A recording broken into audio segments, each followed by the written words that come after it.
Alright, so I recently got the full version of MOTORSLICE, and I want to talk about it today because I really, really enjoyed the 2 hours I played it today.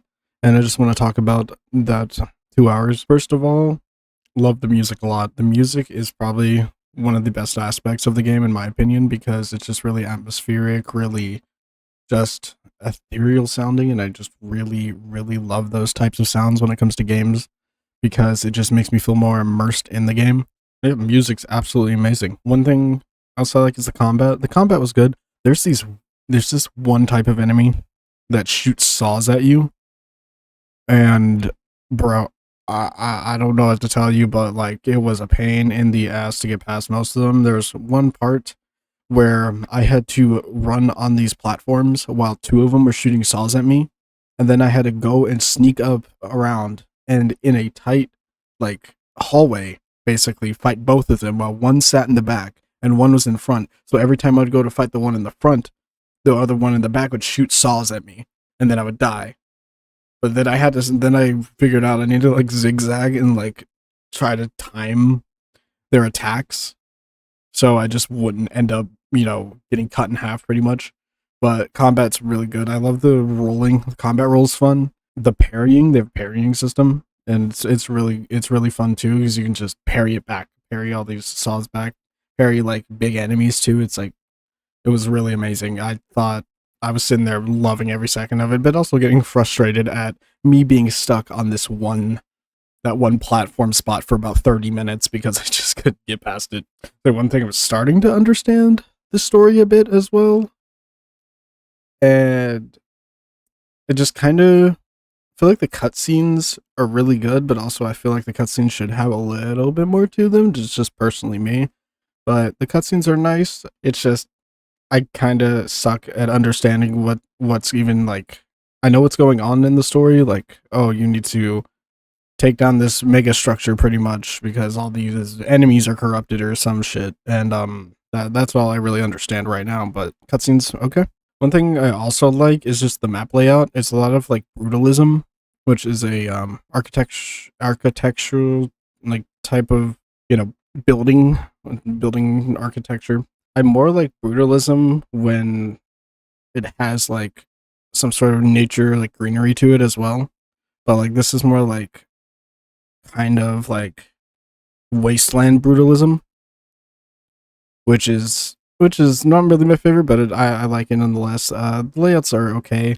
Um, one thing I didn't really like is the jumping and the wall jumping systems because I kept jumping on walls and it was throwing me off in the most random spots sometimes, and the game would like bug a little bit and just throw me like across the fucking wall like so many times. And there's parts where I'm trying to jump up so I don't die, and I'm like, oh, here we go, I'm going into the void. I was just dying repeatedly over and over again. One thing I do think is really, really funny with the game is that I like the photo system. It's kind of goofy because you can change the characters' expressions.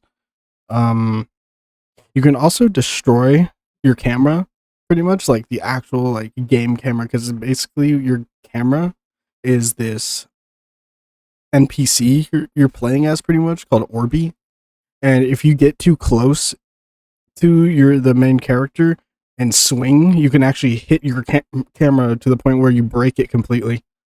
And you get an achievement for that, which is I thought that was cool. I thought it was funny. You get an achievement for breaking Orby, pretty much. But all in all, game is great. Really fun little indie game. And it's genuinely been a while since I've really sat down and really enjoyed a single player game.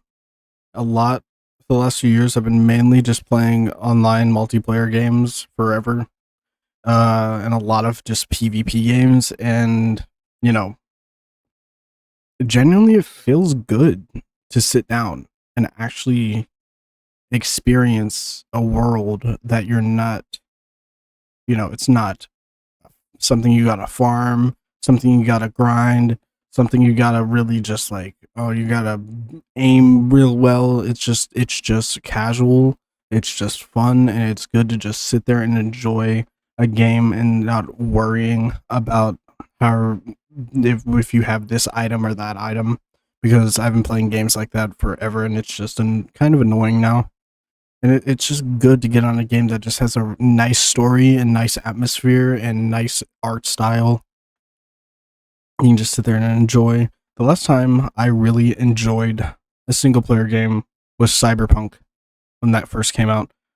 And since then, I got Cyberpunk came out what 2023, and genuinely I haven't played a single player game or story game since Cyberpunk since it came out. Besides Resident Evil 4, which I've played that a bit recently. But all in all, MotorSlice is a fantastic game. I'm enjoying every second of playing it, and all in all, I give it like an 8 out of 10. I plan on playing a lot more games like this. I really like all these like indie games on Steam, and I want to try more of them and like just talk about them pretty much like I'm doing right now. But I would say if you're interested, you can go try the demo. And then if you like the demo, you can just get the full game and just play through it all. But yeah, hope you all enjoyed this, and see y'all later. Bye bye.